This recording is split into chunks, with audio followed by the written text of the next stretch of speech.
Real success is developing champions in life for our world, win or lose. Hello, everyone, and welcome back to MissVal2Go. I'm here this week with one of my all-time favorite people, Samantha Peszek. Sammy, welcome. And in a nutshell, tell us about yourself. Hi, Miss Val. Hi, guys. I did gymnastics. I'm trying to think. I think 22 years. So I did gymnastics for a really long time, and I did it at every single level. So that to me was really fun and a different accomplishment each level, each year, because there were so many different challenges in the sport of gymnastics. And for me, I had to overcome fears, injuries, doubts. I'm sure a lot of you guys have dealt with the same things or are dealing with the same things now. But I think when I look back on my journey as a gymnast, it was all worth it. It was all the hard days, all the conditioning, all of the unfun things I didn't want to do. Looking back, I'm so happy that I did. I did gymnastics again for 22 years, but I made the national team when I was 12 years old. I started competing all over the country, all over the world. Went to Germany and won a world championship gold medal with our team. And then the following year, our team won an Olympic silver medal. So that was a really big highlight for me in my career. And then of course, getting recruited and going to UCLA and competing there.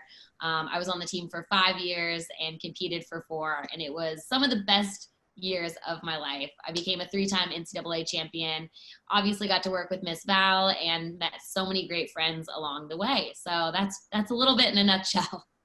That's great in a nutshell. Okay, so continuing with it in a nutshell, one of my most favorite stories that you tell is about your very last routine of your 22 years that you would ever compete, the national championships.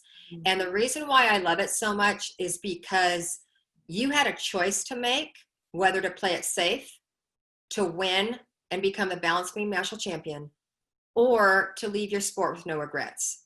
And share with that mindset that you had. I honestly, like, my heart starts beating a little bit quicker whenever I talk about it, because I just remember being back in that moment. And I had a choice of doing that back standing tuck full, like you were alluding to, or just kind of play it safe and see what happens. And so for me, I hadn't practiced my back tuck full. It used to be my favorite skill. It used to be really easy to me, but I hadn't really done it on high beam or ever for I think the whole year leading up to it. So this was kind of my first time practicing it, and I just had 30 minutes to warm up. And I remember warming it up, and I think I made like 2 out of 8. And you came up and you're like, "What are you thinking?" And I'm like, "I think I should go for it." And I could tell in your eyes, you were like, "Oh, really? You whatever you want to do." And I could tell you were really nervous, and I was really nervous, but I just thought, I was like, you know what, if I don't go for this, I think I'll always have regrets. And I think that's pretty telling for my gymnastics career, because it wasn't always a perfect journey, but I never had regrets going through it. And so for me to finish on a moment where I didn't have any regrets, no matter what happened, that meant more to me than any medal that I won. So it ended up going my way. I ended up making it. It was kind of like a, whoo, wow, I can't believe that happened moment. I just needed to get off the beam after I made my standing tuck full. But after that, I was so happy that I went for it, just no matter what happened. And what happened? Oh, I won. Yeah, that was cool. That was cool. It was the most nerve-wracking beam routine of my entire life. You know, I competed in the Olympics and World Championships. And for me, that beam routine was scary, because no matter what happened, whether it was the best routine of my life or the worst routine of my life, I was never going to have a routine again. So having those moments of like, I want to appreciate this minute and 30 seconds I have on the beam, but also I need to stay focused, but also I want to take in the moment. It was just kind of a really surreal beam routine for me. So I'm happy that it worked out. I remember watching the whole thing from the end as well. You were there and the balance wheel was right in front of me. I was going, is she going to do it or not? Do it or not? Oh my gosh, she did it. Oh, she stayed on. This is great. Yeah. I remember too, middle of the way through, like after I did 2 of my hardest skills, thinking like, I should really take this in and like look around and like appreciate this moment. It's my last time competing in the sport. And then I wobbled on like a stupid pose and I was like, oh gosh, I'll enjoy the moment when I get off the beam. I got to stay focused. Focus, focus, focus. Yeah. Okay. Yes. Okay. So you've done a lot of Zooms these last 11 weeks with gymnasts, as have I. And something that always comes up is how to deal with injury. Mm-hmm. And I look at like this time that we've been in quarantine for these young athletes, it's kind of like they've gone through an injury because they've only been able to do a little bit. They haven't been able to do all of their training. And you have 2 very distinct moments in your career that I think are really great lessons for people to hear about. And the first one comes in 2008 in Beijing, China, at the Olympic Games. You were supposed to compete. You had earned the right to compete, I should say, on all 4 events. And 5 minutes before the first night of competition starts, you severely sprain your ankle. So this is called Let's Get Real with Miss Val. Okay? I'm ready. Like, don't tell us what you think we want to hear or what the kids are going to want to hear. What really was going through your mind at that time? And what did you feel when they said, oh, you're only going to compete bars, which is your least favorite event, and you had literally 5 minutes to flip it? Let's get real with Miss Val. Yeah, not ideal situation. I remember actually those warm-ups were the best that I had done since I'd gotten there. I just remember being on fire during the warm-ups. And it was like the last pass that I was warming up. I had 5 tumbling passes. And so I had warmed up everything else. It was our last warm-up event. So I'd already warmed up all the other events.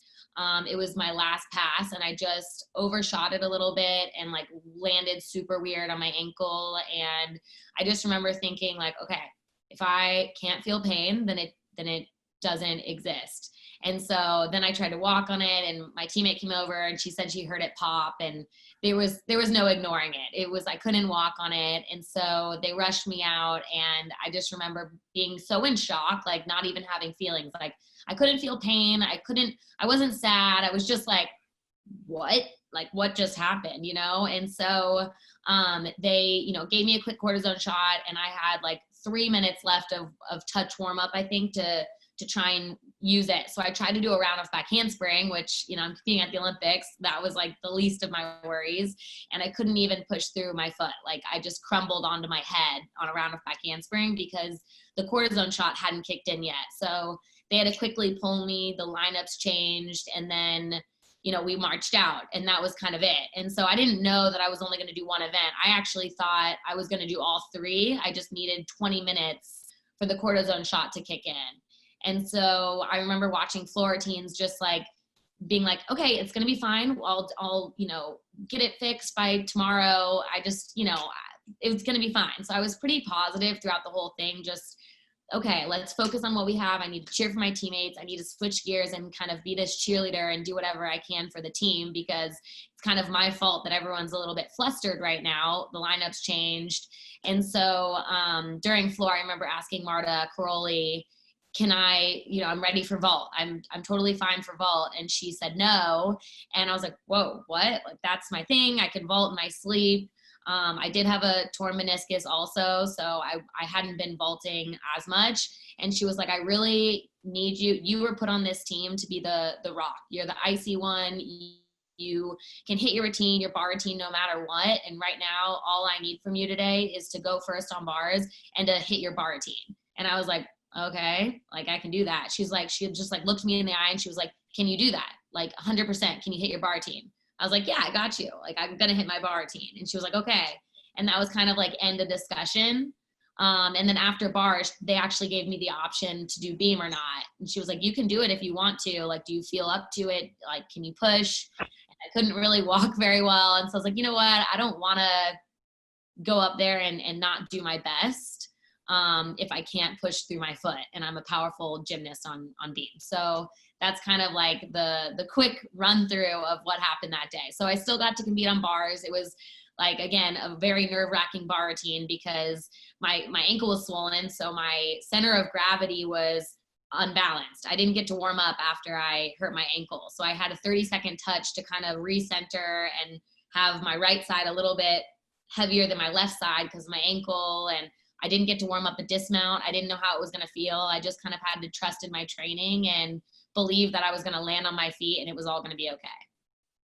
And you did well.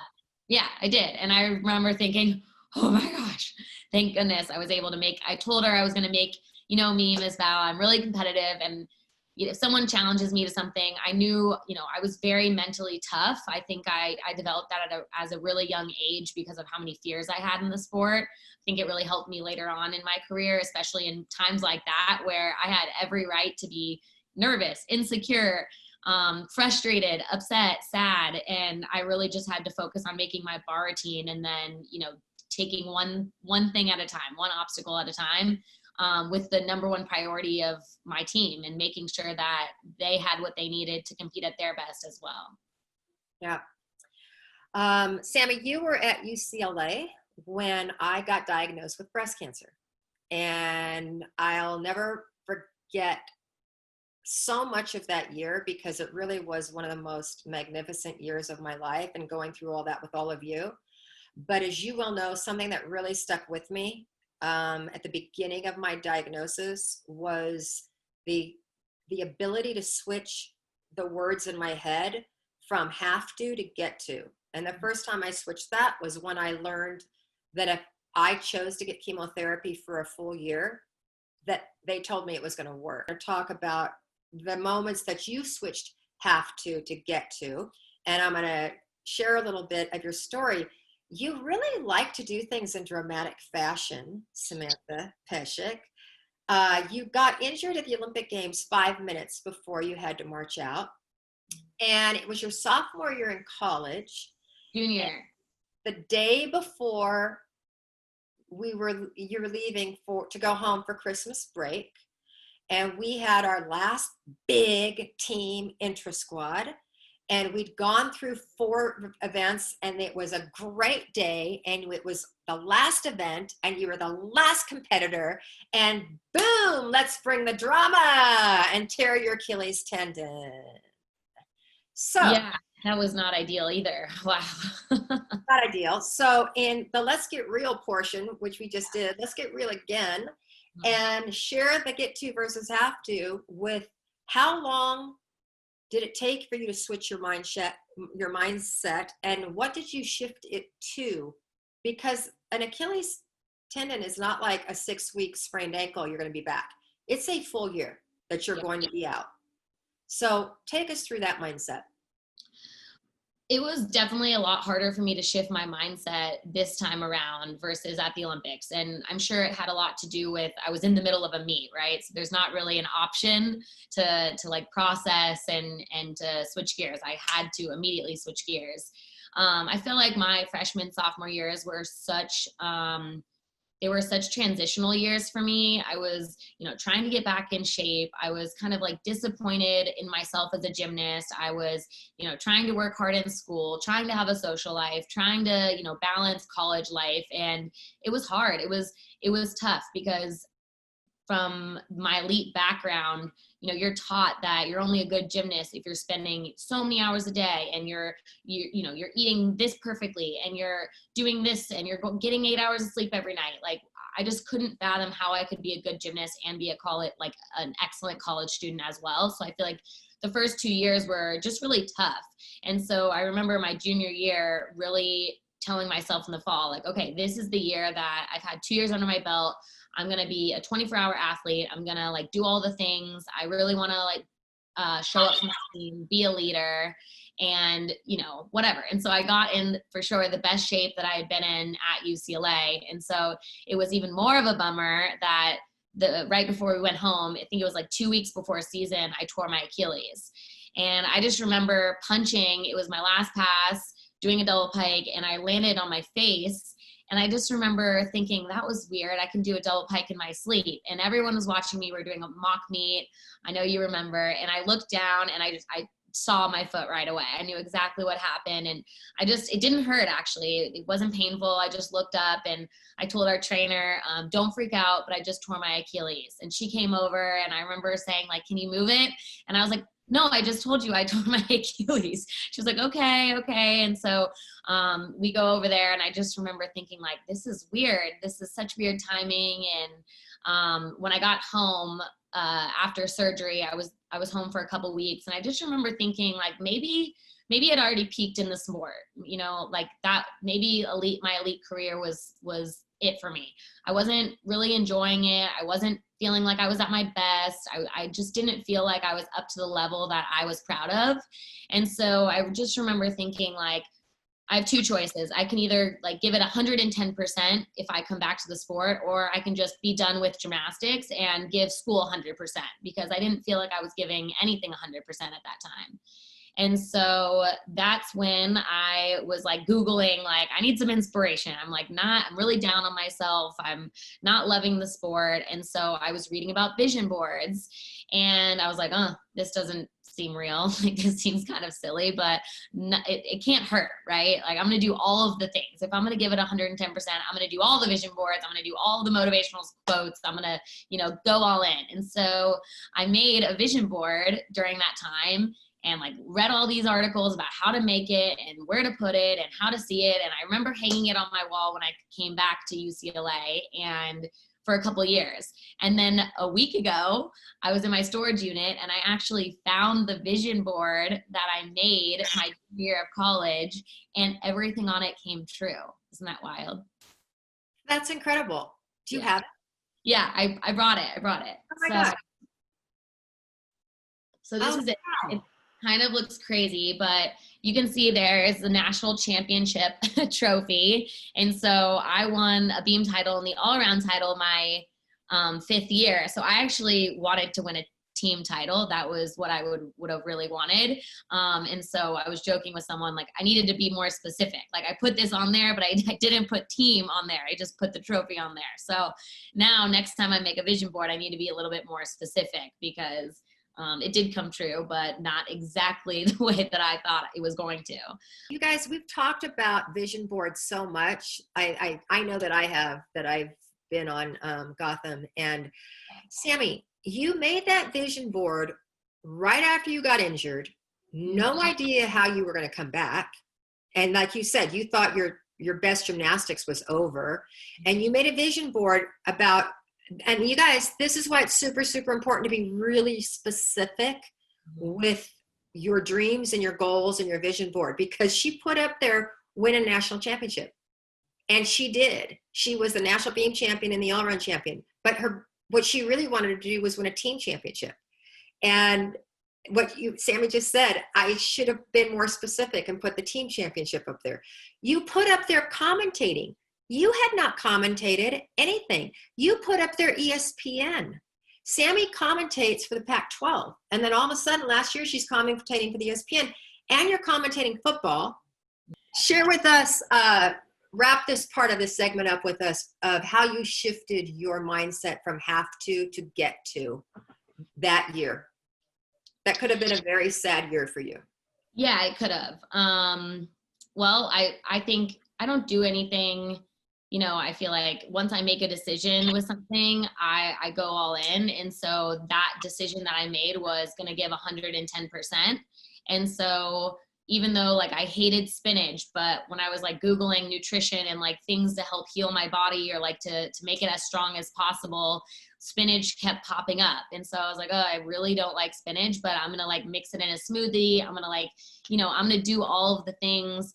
I want to be a 24-hour athlete to be the best athlete I can for my team. And so once I made that decision, even though I didn't want to drink a spinach smoothie, I was like, you know what, I get to do this because I get another year to do gymnastics, to be my best self, to, prove to myself that I still love this amazing sport. So glad I did. And you got to do it because you actually lived in a place where you could get the spinach and you can afford the spinach. And so you didn't have to eat the spinach. You got to eat the spinach. And it's like, I love that. Yeah, I got to eat the spinach. Okay, so sticking with the power of words, a lot of young athletes that are going to be watching this right now are, they're going to be able to start going back in the gym. And while it's super exciting because they get to start training again and they get to be with their friends, because we know that's a big part of sport, it's going to be super frustrating. We know that. And so could you just put yourself in their mindset of what it would be like to go back in the gym right now after being out for 12 weeks or however long they will be out? And like we talked about, the power of words and some things that they will probably saying to themselves that they shouldn't, and switching those words. Yeah. So I think if I was a gymnast right now, I would be so excited to go back in the gym, but I think my expectations for myself on day one would like probably exceed what my coaches would even allow me to do on day one. And so I can already see myself being like one of those frustrated gymnasts that I didn't immediately start on day one from where I left off. And so I can imagine that there's going to be a lot of frustrated gymnasts across the nation coming up when their gyms are open. And I think that that's okay. That means that you care a lot. That means you want to get back to that level. That means that you're hungry. I think it's fine being a little bit frustrated, but I think recognizing that and listening to what you're telling yourself, you know, if you used to do hip cast handstands perfectly to vertical every single time and you're like a little shy, instead of saying to yourself, oh my gosh, I'm so bad at handstands now, just say to yourself, well, that wasn't what I know I can do. You know, like, let me keep working on that. And having that sort of growth mindset of you're not bad at bars. You can have room to improve on bars. You can keep working on bars, but it doesn't mean you're a bad gymnast on bars. I think I told myself that for a really long time. I'm just bad at bars. Like, it was my least favorite event. It was the event that I was least talented on. And actually it's the only event that I ever scored a perfect 10 on. So I'm happy that I didn't give up on myself on the things that I thought I was bad at. Otherwise I would have just trashed it. So instead of thinking that you're just bad at something, you can have a bad turn, right? You can have a mistake or an oops, but it doesn't mean you're bad at gymnastics or bad in an event or having a horrible day because of one turn. So just kind of recognizing what's going on and be rational about that, and not super emotional. And I guess just give yourself grace. Remember that everyone has been off for a really long time. Hopefully you've had a lot of time to work on your mental training. And I think that's something to be really proud of, because if we didn't have this time off, you probably wouldn't have had this much time to make the vision boards, to write down your goals, to strengthen your mental cues, to maybe do some extra flexibility and all these other things. So be proud of all of that work you did, regardless of whether it translates on day one or not. I think it's so great. And that's so important. And as you're saying that, then I'm translating this to saying that when you guys go back in the gym, don't expect anything. Just kind of use that as a gauge, and don't judge yourself at all as to, as Sammy said, I'm bad at bars. I can't do my hip cast handstand anymore. And I think it's super important in life, but especially now, to give yourselves little small goals, little goals to achieve every day, and then celebrate achieving those goals. Like, they're a big deal, because if you can get that much little tiny better every day, 1% every day, you'll get your skills back. I was also just thinking too, I mean, we all know how much fun it is to get a new skill. Like, when you get that new skill, it's so amazing and fun. And whenever I was injured and I would have to kind of come back, and you get that feeling of, I got the new skill all over again. So as frustrating as I think it might be on day one, if you kind of have that grind mentality, the growth mindset of like, I'm just going to keep improving from where I'm starting today, then I think you're going to have a lot of fun, like relearning and getting all these skills for the first time all over again. Like those butterflies in your stomach, maybe you fix those form that your coaches are always telling you to straighten your back knees and the back handspring, things like that. I think you guys have the potential to be even better than when you left off, as long as you take a deep breath and be a little patient. Okay, so I love it when you said enjoy the grind. So the grind is how hard you work to get the skills in the first place. Enjoy that process again, because that's a great analogy. to be able to celebrate that, getting that skill again. And please, please, please, I need you all to promise, do not judge yourselves. Do not say anything negative to yourselves. Even if you don't say it out loud, don't even think it. There's no place for that. That will not take you closer to your goal, ever. Boom, mic drop.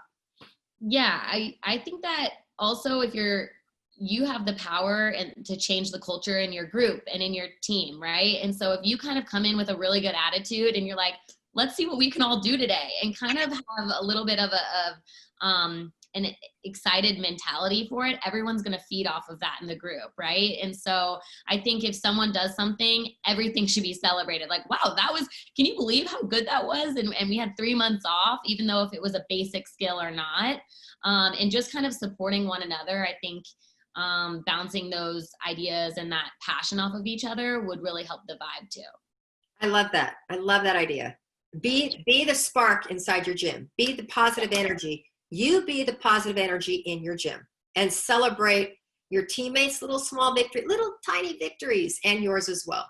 Mm-hmm. Okay. Sammy, we got some questions in. So this is from Evelyn Renee 8. And she says, how do you battle with body image when you've got to be in a leotard all the time? That's a good question. It's a good question. I feel like I struggled with body stuff because of my muscles. Like I didn't like how I looked outside of the gym.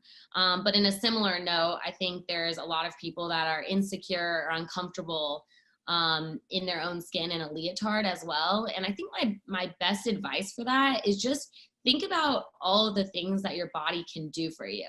Like you get to come in and do the sport of gymnastics. Like your body is healthy enough for you to get to do that. And I think I appreciated my body more when I got injured, because when I hurt my ankle or my knee and you just can't even put a leotard on to practice, you're like, wow, I would rather, be in a leotard and be working hard because I physically can't do it right now. And I think it makes you appreciate those moments when you are able to do it. So I think whenever some of that insecurity creeps in, just take a second to think about all the things your body allows you to do. Like you could rattle off 5 things that your body allows you to do. And I think bringing it to a place of being grateful for your body always helps see yourself in a positive light. That is great advice. Yeah. Because the body is an amazing thing. Mm-hmm. And we don't have to look like everybody else. No 2 people look alike, and thankfully we're living in a time where we have seen all different types of body types excel at this beautiful sport of gymnastics. Mm-hmm. So you don't have to fit a certain mold to enjoy it and to be good at it. Mm-hmm. The question that came that I'm going to answer is Marie Queen of Not. Marie Queen of, probably nothing, right? But Marie Queen of Not, how was my relationship with Caitlin Ohashi changed since she graduated? And when I read this question, it actually started changing after her sophomore year. Because that's when she started trusting me, and we could actually have a relationship then, because you really can't have a relationship of any type if there's no trust. Mm-hmm. And I feel the same about Caitlin that I felt about you, Sammy, and that is when you as an athlete can muster the courage to have an honest and respectful conversation with your coach, especially when it's not going to be one that they're going to want to hear about. Like, oh, I've got to take next week off because my family's going on vacation. Or, oh, my back really hurts and I can't do beam today. Or, oh, whatever that is. It doesn't matter what you're saying as long as you say it honestly and respectfully. And all the relationship that I have with the athletes that I coached, I can tell you the reason why I am really super close with quite a few of them is because we finally got to a place in our relationship where they felt comfortable telling me things that I may particularly didn't want to hear, but they said it with such respect and love that I took it as a gift, and the same in return. And so the ones that you really, really love and appreciate, they're not the ones that tell you you look pretty and beautiful all the time. They're the ones that you can have really open conversation with and share your deepest heartfelt stuff with. And that's called trust. You trust them with your heart. And then they entrust you with their heart by giving you information back. So that was a really great, deep question. It's all about relationships, which have to have a base of trust in them. So with that, I can't believe this. We've actually come to the end of our time here, Samantha Peszek. Oh, I know. Thank you so much for being with us. thank you for having me. I love this. I love hearing your stories. And all of you out there, I'm challenging you. This is the Miss Val Challenge coming to you right now.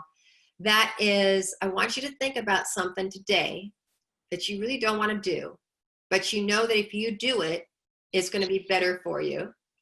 And you're going to be a better you because you did it, like Sam eating spinach, okay?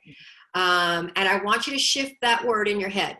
Literally shift it and say it out loud. I don't have to help my mom clean the kitchen after dinner. I get to help, not my mom. I shouldn't have said that, my parents. Help my parents clean the dishes after dinner.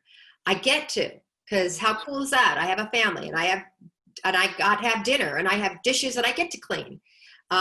So I would love for you to make that switch, and I would love for you to share that with me on my email.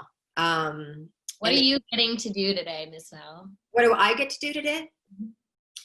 I have been on Zoom meetings all day long. I've been sitting in this chair for like the last 6 hours. And at some point I go, oh my gosh, I have to sit. No, I get to sit here. Because how cool is it that we have technology, Sammy, that I can actually be talking to you right now, face to face. So I get to be here and share all this with amazing people out there. So thank you so much. I'll see you next week on MissVal2Go. Have a great night. And remember your get tos versus have tos. Thanks.